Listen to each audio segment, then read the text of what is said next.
Bem, voltando para o crochê, que também nos interessa, além dessa conjuntura perversa que estamos enfrentando, vamos iniciar aqui como fazer o nosso anel mágico. O primeiro passo é dar 2 voltas da linha nesses 2 dedos. Viram?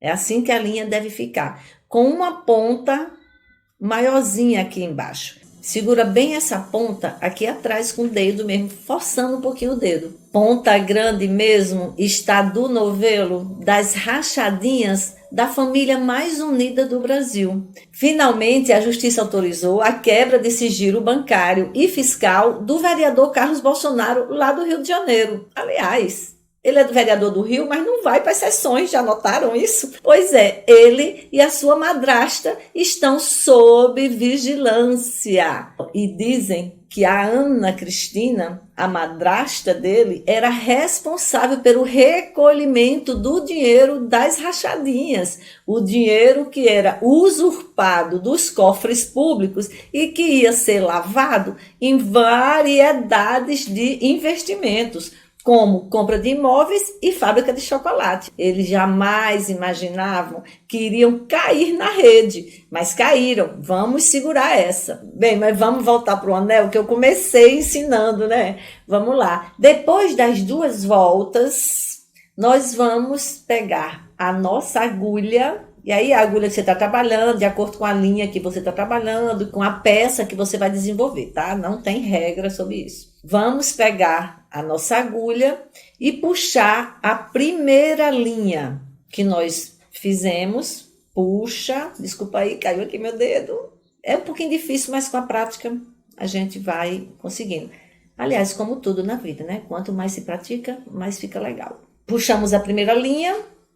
Já podemos tirar o dedinho. O negócio como não é fácil. É igual a enfrentar o Congresso Nacional Brasileiro querendo tirar o direito do povo. Feito isso, vamos fazer nossa primeira volta. É difícil, né? Mais difícil é enfrentar Arthur Lira e o Centrão. Olha só, terminamos. Ai, fizemos a primeira laçada. Vendo? Fácil, né? Aí agora é só continuar com os pontos. Eu vou fazer aqui só para se ver, ó. Quando você terminar de fazer os pontos iniciais do seu trabalho, da sua primeira linha de trabalho, você possa puxar aquela linha, lembra aquela linha que nós deixamos segurando? Ó? Você puxa ela todinha, tá vendo que mágica? Por isso que chama anel mágico. Você puxa ela toda e o centro do seu trabalho vai ficar sem buraco praticamente. Como seria bom que a gente pudesse dar um puxão desse também nos deputados e deputadas, né? E a gente aprovasse rapidamente esse impeachment para salvar o Brasil. Não acham? De dólares, são tantas moedinhas, são tantas notinhas que a gente não consegue nem vislumbrar pensando no real. Pois bem, a nossa grande tarefa é pressionar essa conjuntura, porque enquanto a corrupção avança nas suas alianças, não vamos esquecer do que está acontecendo agora com a grande aliança entre o PSL e o DEM. Imagine que monstrengo vai sair aí, hein, gente? Juntar o que há de pior na política para formar o que pode ser pior na política brasileira. Então, isso é que nós chamamos a atenção nessa conjuntura da necessidade de se permanecer nas ruas, pressionando Lira, pressionando o Centrão e puxando de vez o tapete de Bolsonaro. Como diz a cantiga das indígenas, lá na Marcha das Indígenas, no início de setembro, é arrochar o cachimbó, acender o cachimbó e trazer o Bolsonaro amarrado no cipó. É É isso que nós temos que fazer, avançar a conjuntura.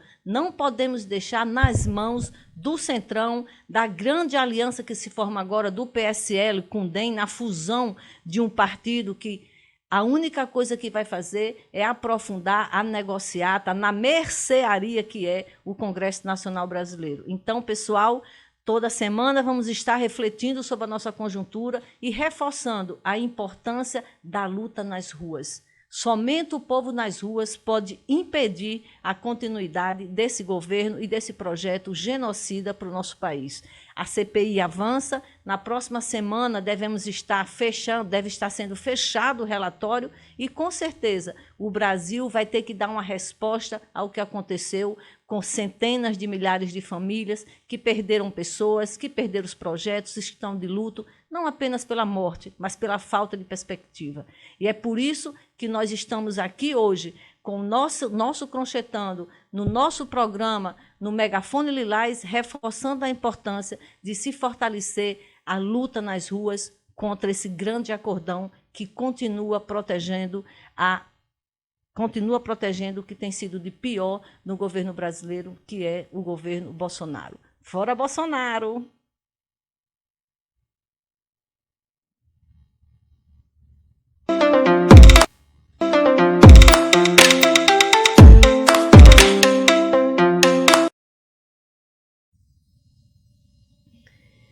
Bem, e como nós dissemos, o nosso programa ele tem assim uma parte que vai ser de entrevistas.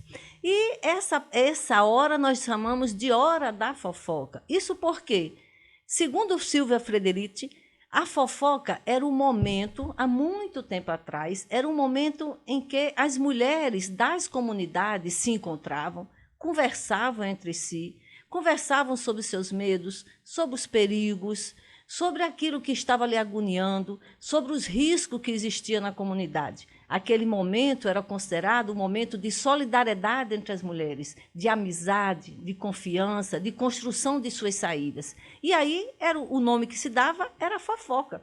Como nós sabemos, ao longo da história, o patriarcado, o machismo, o capitalismo se apropriou dessa ideia e transformou a fofoca em algo maléfico, quando, na realidade, a hora da fofoca era a hora da solidariedade entre as mulheres. E é por isso que nós escolhemos esse nome para o nosso quadro de entrevistas. E hoje, com muita alegria, estamos recebendo aí a presença de Carol Ribeiro, a grande comunicadora da TCM aqui em Mossoró. Fiquei bem feliz em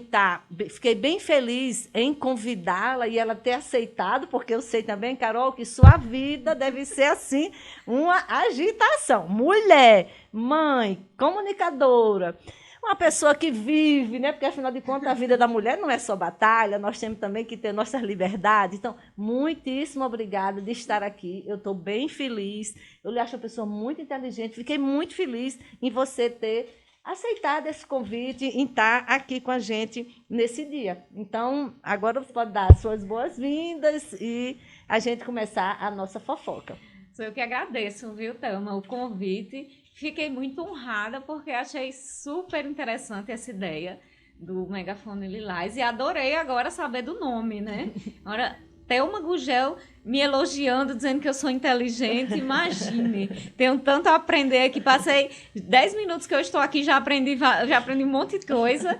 Então, fico muito grata pelo convite, pelo reconhecimento. E realmente, são jornadas triplas, quádruplas, mas estamos aqui sempre que puder contribuir para um projeto como esse. Eu acho uma maravilha. Muito bem, Carol.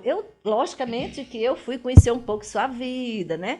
Então, abri lá seus Instagrams, suas coisas, fiquei com isso, para poder conversar nossa conversa.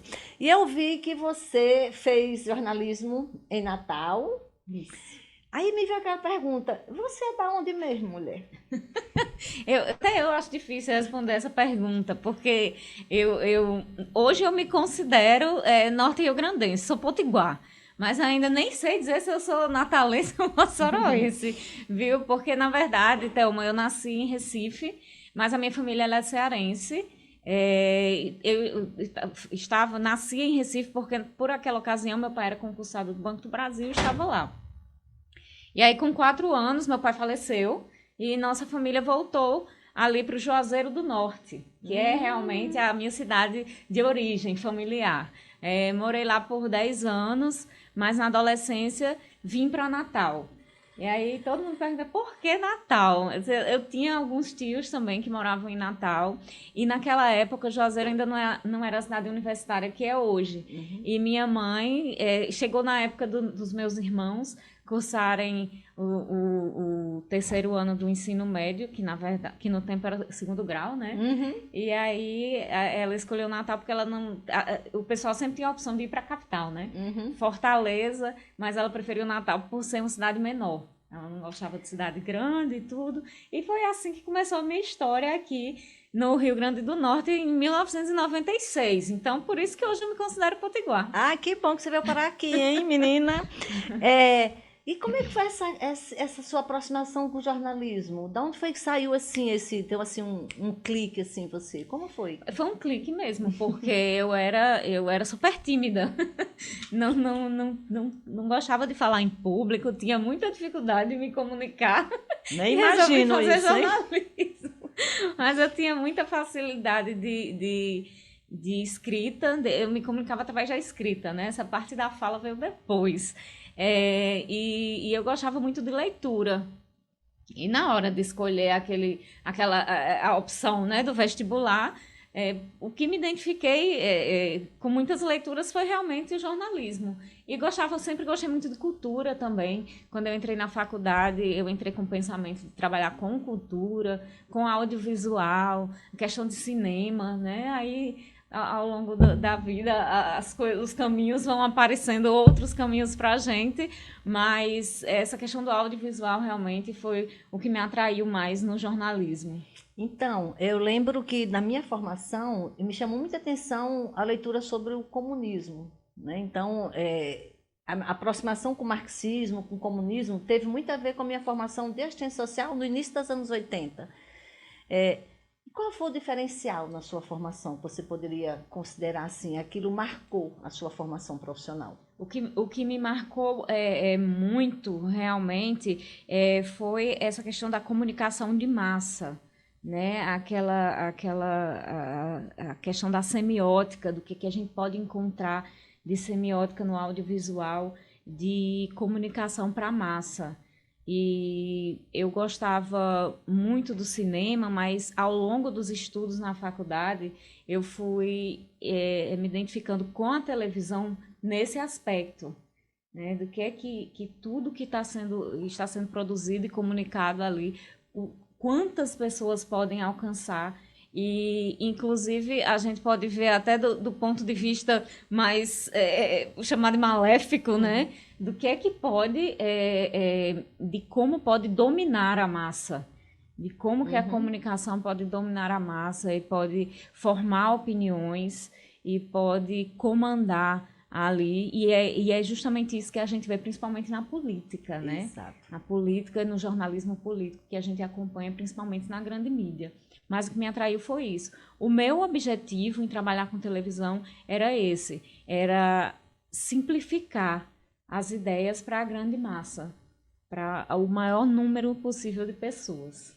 E você consegue, viu? Você é uma comunicadora, assim, muito rápida e, assim, de boa apresentação, né? Eu, como eu disse assim, eu acho inteligente, né? Eu gosto, acho muito importante a direção editorial que você tem de fortalecer a questão da mulher na política, né? Então, acho isso importantíssimo, principalmente quando a gente vê a condição da participação das mulheres na política e a dificuldade que a gente tem de ascender postos públicos, né? Aí eu queria saber por quê? Você foi para esse caminho aí da mulher na política? Thelma, é interessante que essa consciência eu só adquiri depois. A política, o jornalismo político só veio depois para mim, ao longo realmente dos trabalhos, dos convites que eu fui recebendo. Eu terminei recebendo a proposta para trabalhar com jornalismo político aqui em Mossoró. E não era uma coisa que eu realmente buscava. Eu acompanhava como qualquer cidadão. E como uma jornalista eu procurava ir mais a fundo Obviamente, eu nunca fui de trabalhar com aquela impostação, com a questão intelectualizada, justamente porque a minha identificação era simplificar. E quando eu recebi o convite para trabalhar com jornalismo político, eu ainda me assustei, porque eu imaginei assim, eu acho que o jornalista político, hoje em dia, não tanto com advento das redes sociais e tudo, mas na época o jornalismo político trabalhava de forma muito erudita ainda, de forma muito para cientista político.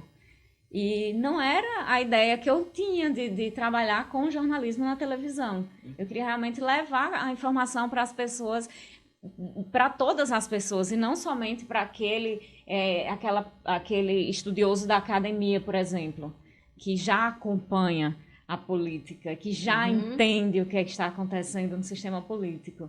Então, eu tomei isso como um desafio. Quando eu conversei, já foi na TCM, quando eu conversei com a direção e expliquei que era esse meu pensamento e que foi aceito, eu achei interessante. E quando eu comecei a trabalhar no jornalismo político, eu senti a dificuldade de ser mulher no jornalismo político, né? De ser aceita, de ter credibilidade, de as pessoas me darem credibilidade no que eu falava, no meu discurso. Então, a partir daí, foi que eu pensei, a gente vê muito pouco aqui no Rio Grande do Norte e mais ainda, aqui menos ainda, aliás, aqui em Mossoró, a mulher trabalhando com jornalismo político. E eu, inclusive, procurava nas universidades aqui cientistas políticas, cientistas sociais, mulheres, e a gente pode contar nos dedos, né, Thelma? Alguma que seja disponível como você para entrevista, para contribuir com o nosso conteúdo, às vezes somente para a gente embasar um comentário. Então, vendo diante dessa raridade, né, dessa dificuldade da mulher ocupar esse espaço, aí foi o que eu pensei, foi quando eu comecei a ir adquirindo essa consciência de como é difícil a mulher entender que ela pode atuar como cidadã, com escolhas, com participação política. A própria mulher, por conta de toda a construção social, ela tem dificuldade, né? Daí a gente vê a dificuldade, por exemplo, de colocar mulheres para serem candidatas, né? De conseguir mulheres para se empenharem numa candidatura, justamente porque já existe essa questão estrutural. Então eu pensei, não, por que não? Por que eu não posso também trabalhar isso na minha linguagem? Mostrar que a mulher pode conversar de política de forma simples, ela não precisa ser uma intelectual, uma doutora, para ela ter uma participação política na sociedade. E a intenção é essa. Como nós crochetando, né? Fazemos crochê e conversamos sobre a conjuntura. Fazemos política também. O feminismo, ele é uma das pautas do feminismo desde a sociedade moderna, quando surgiu no âmbito da sociedade ocidental, foi exatamente a participação da mulher na política, a presença, a pauta. O que as mulheres reivindicam deve se transformar em pauta política. Mas nós sabemos também que a história também já nos mostrou de que não basta ser mulher. Muitas mulheres, por exemplo, nomes importantes da história mundial, como, por exemplo, a Margaret Thatcher. Margaret Thatcher, junto com Ronald Reagan, foram quem implantou o neoliberalismo no mundo, né? Ela enfrentou uma greve de 3 anos dos mineiros. Então, era uma mulher, digamos, com um pulso muito firme, sendo que ela não representava o interesse dos trabalhadores. Então, para você, só basta ser mulher para fazer uma política comprometida? Essa é uma questão bem polêmica, né? Inclusive, eu já vi muitas discussões sobre isso, até no próprio cenário político, lá na TCM, a gente já passou por isso, porque existem... É uma pauta de esquerda, né? A pauta feminista. É uma pauta de esquerda. Garantir direitos, igualdade de direitos ao grupo minoritário das mulheres. E aí o questionamento que fica, a polêmica que fica as mulheres devem ou não ocupar espaço? Só pode ocupar espaço se for de esquerda? E aí eu, obviamente, quem me conhece sabe, tem gente que fica especulando, aquela que mais não é mistério para. Eu só não vou sair falando no meu trabalho, na minha atuação profissional, porque afinal não cabe. Mas quem conversa comigo, quem pergunta, sabe que eu defendo a pauta da esquerda, né? Mas eu acho que pode ser legítimo. Não é que não. Eu acho que é legítimo que a mulher, qualquer que seja a pauta dela, ocupar espaços, os espaços que são ditos masculinos. Cabe às demais mulheres que também ocupem esses espaços promoverem esse debate e essa discussão. Por exemplo, eu gostaria que todas as mulheres, que não são muitas, cerca de 15% somente que ocupam ali o Congresso Nacional, com cargos, tivessem uma pauta feminista. Nem todas têm. Mas eu apoio que todas as mulheres possíveis possam ocupar aquele espaço, por exemplo, do Congresso Nacional, que passem de 14%, que possam ser 50% ou maioria, e que sejam de direita, que sejam de esquerda, mas que se haja um debate entre essas mulheres sobre o direito das mulheres. Então, não é que basta ser mulher, mas eu acho que toda mulher deve ocupar todos os espaços. Eu lembrei aí com a nossa experiência da bancada do Batom, com a Constituinte de 88, que nós fizemos campanha para eleger mulheres, deputadas federais e deputadas constituintes, e tinha uma pauta, né? E, logicamente, que a gente sabia que naquela articulação que a gente fazia, muitas delas depois seriam, digamos, separadas, né? Seriam separadas, mas existiam pautas que eram importantes para as mulheres e que poderiam unificar aquelas parlamentares em torno da Constituinte, em torno da nova Constituição. Então, eu penso que nós podemos ter, em alguns momentos, grandes alianças. Por exemplo, o Fora Bolsonaro precisa de todas as mulheres estar juntas, né? Independente da sua corrente ideológica. Mesmo que a gente saiba que aquelas mais conservadoras vão estar sempre ao lado do que há de pior, né? Porque ganham com isso. Mas é importante ter uma pauta comum, ação parlamentar comum, mesmo que alguns aspectos de classe, ideológico, de projeto político possam diferenciar essas mulheres. E também tem as mulheres que conseguem fazer autocrítica de sua trajetória e reveem. Exato. E se transformam enquanto figura pública. Então, eu, como boa marxista, acredito na dialética. Então, exatamente. Acho que essa é a questão justamente do debate, né, político, que eu acho que deve existir lá. Exato. Nos espaços de poder. Tem os interesses de classe e tem os interesses comuns. Tem o que nos une, tem o que nos vai dividir. E aí eu fiquei pensando, Naomi Wolf, no seu livro O Mito da Beleza, um livro assim que fez muito sucesso no início dos anos 90, ela fez uma observação de que existia uma diferença entre mulheres e homens no âmbito da comunicação social, principalmente com relação à idade, como você falou, a credibilidade a partir da idade. Então, segundo o Wolff, nesse livro, quanto mais velha a mulher vai ficando, mais distante ela vai ficando, digamos, da bancada do telejornal, por exemplo. Enquanto o homem, quanto mais velho, mais ele vai sendo reforçado. Então, eu lembrei de Cid Moreira, de vários senhores, né, que foram, ao longo da sua trajetória, foram amadurecendo e foram ganhando credibilidade. Mesmo que a gente leve em conta que Naomi Wolf andou aí falando umas besteirinhas aí recentemente no combate à pandemia, que ela se mostrou um pouco negacionista, mas vamos levar em conta que esse livro dela foi importante.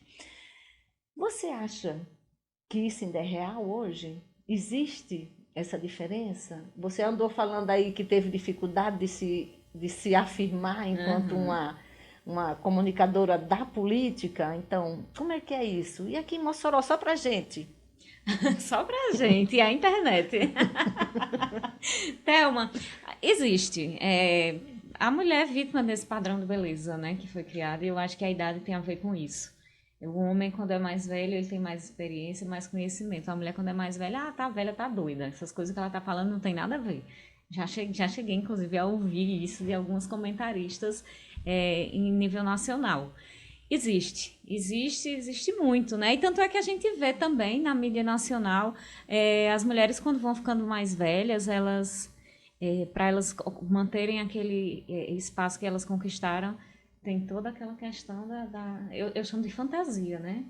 Da fantasia que a mulher tem que vestir, é maquiagem, é cabelo, e aí começam procedimentos estéticos para poder manter aquele ideal da juventude, o ideal da beleza que a mulher tem que ter para ocupar esse espaço na sociedade.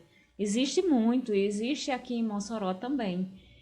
Aqui em Mossoró, inclusive, já vi situações de mulheres que não conseguiram oportunidades porque estavam com sobrepeso. Já vi também por conta de idade. Então, é uma pressão muito grande que existe, e você sabe muito bem como é que funciona, e principalmente quando se trata de imagem, né? Televisão, e hoje internet e redes sociais. No Brasil, as mulheres, segundo algumas pesquisas, chegam até a ganhar 40% a menos que os homens, fazendo a mesma tarefa. E isso sem a gente falar que, fora o público, a gente tem a sobrecarga do trabalho doméstico, né? Que recai também sobre a gente mesmo. Não, a gente trabalha 10 horas a mais, né? É verdade.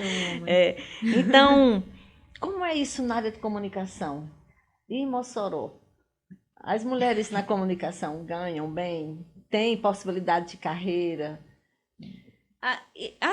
Como é isso aqui em Mossoró? Tentar explicar. É muito delicado falar em comunicação de uma forma geral, né?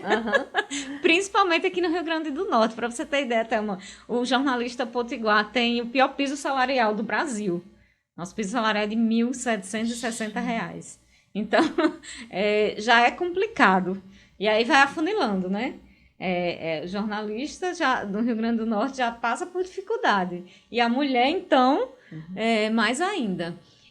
Realmente, aqui em Mossoró, eu vim parar em Mossoró porque é fato que Mossoró tem um dos melhores mercados na comunicação aqui no Rio Grande do Norte. E realmente dá espaço para as pessoas. E realmente seleciona não somente por conhecimento, por indicação. Lá em Natal é só assim que funciona. O mercado é fechado, é muito politizado, se concentra, como nos principais do país, né? Se concentra na mão dos grandes grupos políticos, e as contratações são feitas nesse sentido. Aqui em Mossoró existe um pouco disso, mas também existe espaço para outras pessoas fora desses círculos. E as condições aqui em Mossoró também, por mais que, por incrível que pareça, para alguns que estejam assistindo a gente, é assim que funciona aqui. Então, assim, não é que aqui é um paraíso, não. É que aqui é menos ruim do que no resto do Rio Grande do Norte. Oh, que coisa boa. E para as mulheres, mas para as mulheres tem essa dificuldade também.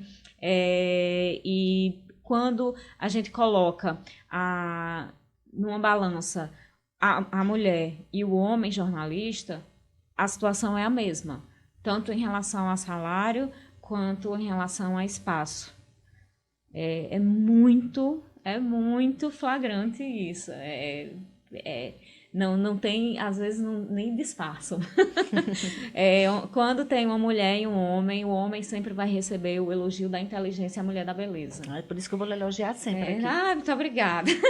E a questão salarial também.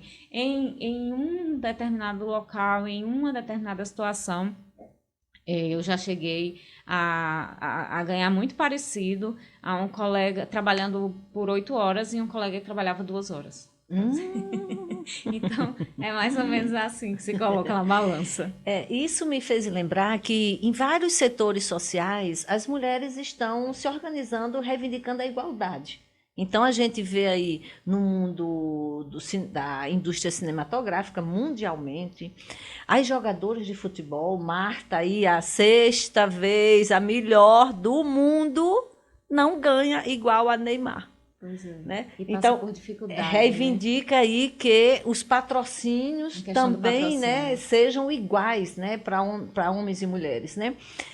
No âmbito do jornalismo, tem esse clube aí da Luluzinha também se organizando para dar essa pressão maior aí sobre a igualdade salarial? Tem algumas colegas que reivindicam, mas realmente não existe uma articulação, uma organização em relação a isso.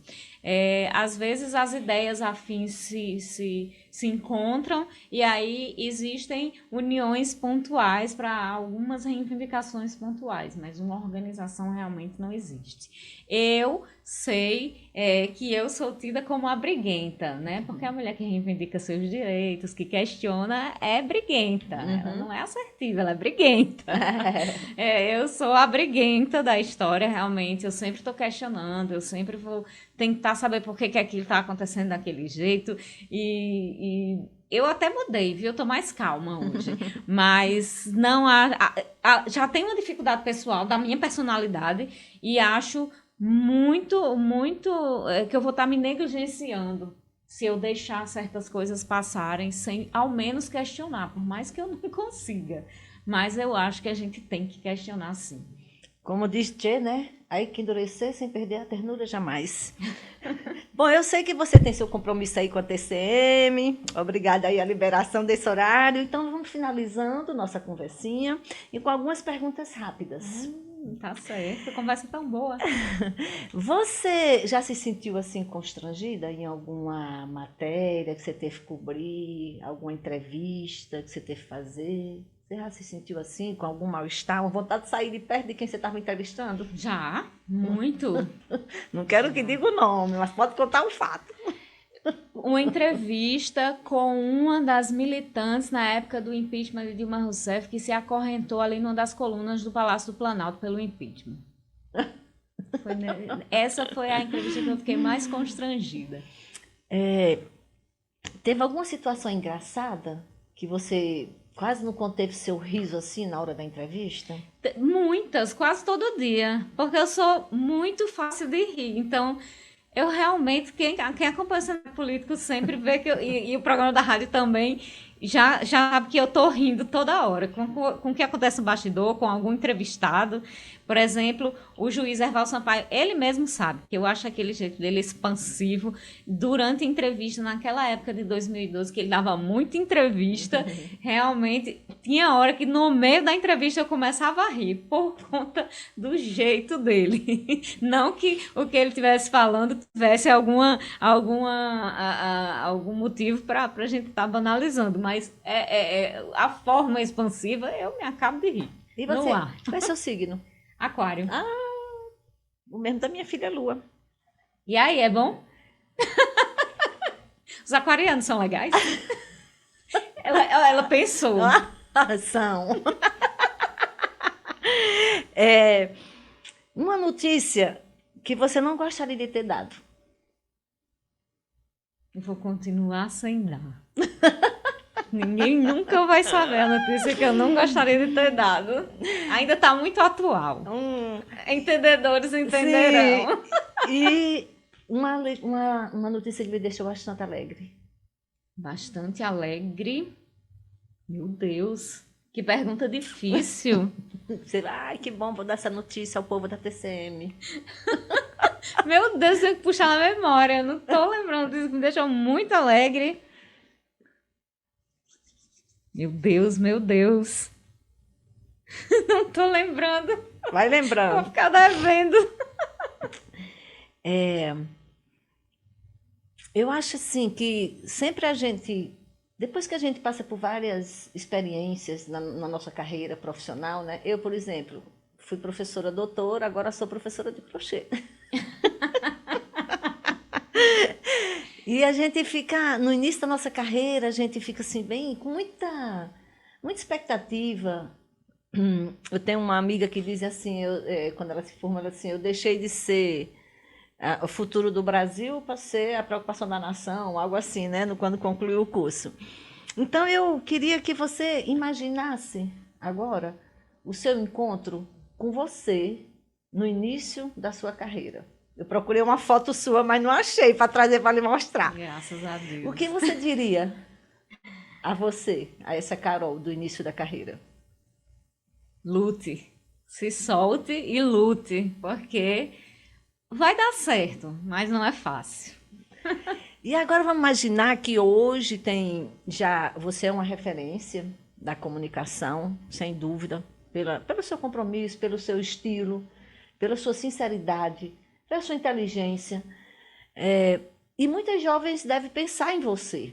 Pessoas que estão lá na UERN, que estão lá na UFRN, que estão lá na Campina Grande, na UFPB.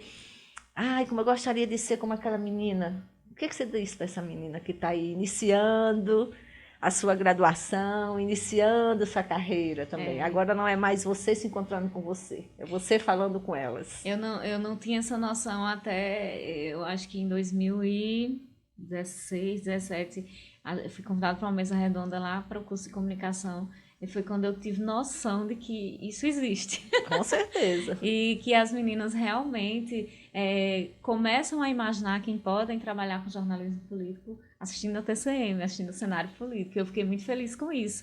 E realmente o que eu tenho que dizer é pé no chão, estudar muito e se impor, principalmente.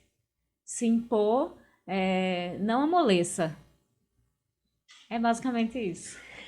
Bem, e agora nós vamos encerrar nossa hora da fofoca.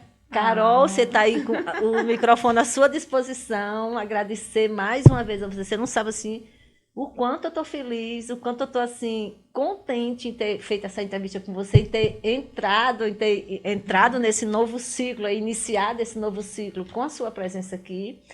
E deixar agora com você, além de meus agradecimentos, o microfone para você também. Eu agradeço bastante o convite mais uma vez, fico muito feliz. Estou à disposição mais para frente aí, estar aqui em outras oportunidades para fazer outras coisas também. Pode me chamar, pode conversar. E também, quem quiser entrar em contato comigo, pode entrar em contato comigo, tem as redes sociais, é muito fácil entrar, blogcarolribeiro.com.br, lá tem meus contatos, até meu telefone tem, eu não tenho sossego, já tá liberado mesmo, então é isso.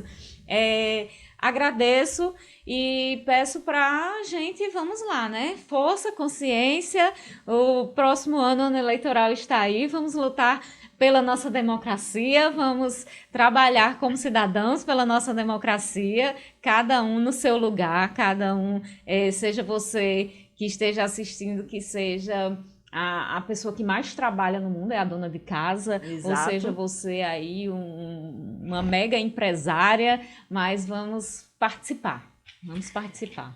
Ok, muito obrigada. E agora vamos chamar a nossa dica de leitura.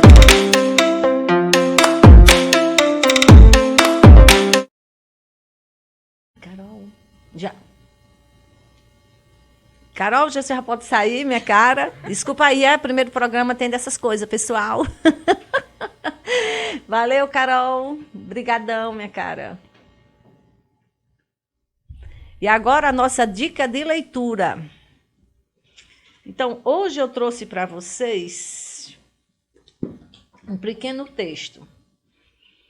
É tudo verdade, e até menos que a verdade, acrescentou do mesmo modo desanimado. As violências, mortes, roubos, saques, vinganças, as ferocidades gratuitas como cortar orelhas, narizes. Uma vida de loucura e inferno. E, entretanto, aí está ele também, como João Abade, como Taramela, Pedrão e outros. O conselheiro fez um milagre, transformou o lobo em ovelha, colocou-o no redil. E por transformar lobos em ovelhas, por fazer mudarem de vida pessoas que só conheciam o medo e o ódio, a fome, o crime, a pilhagem, por espiritualizar a brutalidade destas terras, mandam exércitos e exércitos atacá-los, exterminá-los. Que confusão tomou conta do Brasil, do mundo, para que se cometa uma injustiça dessas? Não seria o caso de dar razão também nisso ao conselheiro e pensar que, de fato, Satanás tomou conta do Brasil, que a República é o anticristo? Está bem, já entendi, suspendeu o padre da cumbre. Vamos dar um jeito. Se você não quer, não se casará com ele. Não precisa se matar. Sou eu quem casa as pessoas em Belo Monte. Aqui não há casamento civil. Você despertou uma paixão, continuou o padre Joaquim, uma grande paixão. Ontem à noite foi ao santuário, pedi permissão ao conselheiro para se casar com você. Disse que também aceitaria esses dois, já que são a sua família, e que os levaria para morar com ele. De repente se levantou. O míope estava sendo sacudido por uma onda de espirro, e o anão desatou a rir, feliz, com a ideia de tornar-se filho adotivo de Pajeú. Nunca mais lhe faltaria comida.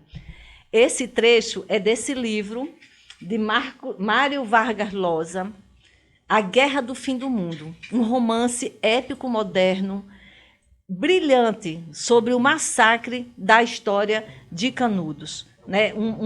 Atual, envolve religiosidade, política, vingança, amor e rebeldia. Indica essa leitura para que possamos conhecer um pouco mais, a partir da leitura de Llosa, o que foi o massacre de Canudos em nosso país.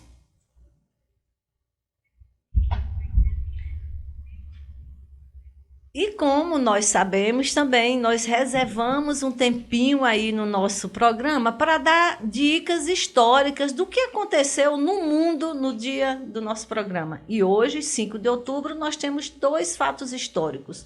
O primeiro dele, coincidentemente, foi o fim da Guerra de Canudos, que durou um ano, de 7 de novembro de 1896 a 5 de outubro de 1897.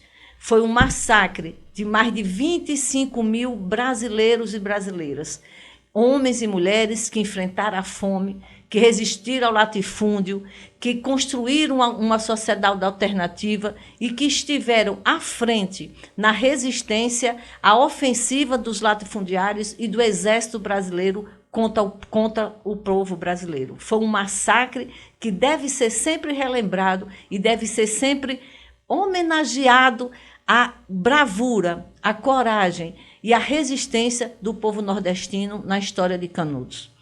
Também não podemos esquecer que no dia 5 de outubro de 1988 foi promulgada a nossa atual Constituição, bastante jovem e muito agredida atualmente. É necessário que o povo brasileiro também entenda a necessidade de apoiar todos os esforços políticos que estamos fazendo nas ruas, no sentido de preservar a Constituição, de regulamentar os direitos que ainda estão pendentes, como, por exemplo, a taxação das grandes fortunas. A nossa Constituição é o melhor instrumento que nós temos de democracia e cidadania, e por isso precisa ser defendida. Então, 5 de outubro de 1988 foi essa data histórica para o povo brasileiro. E por aqui estamos ficando com o nosso Megafone Lilás, bastante agradecida pela presença e audiência de todas vocês. Estamos nos preparando já para a próxima semana e aguardamos a presença de todas e todos. A próxima semana estaremos conversando com a representante da Frente Pernambucana pelo Direito ao Aborto, debatendo os direitos reprodutivos e a saúde sexual em nosso país. Até lá!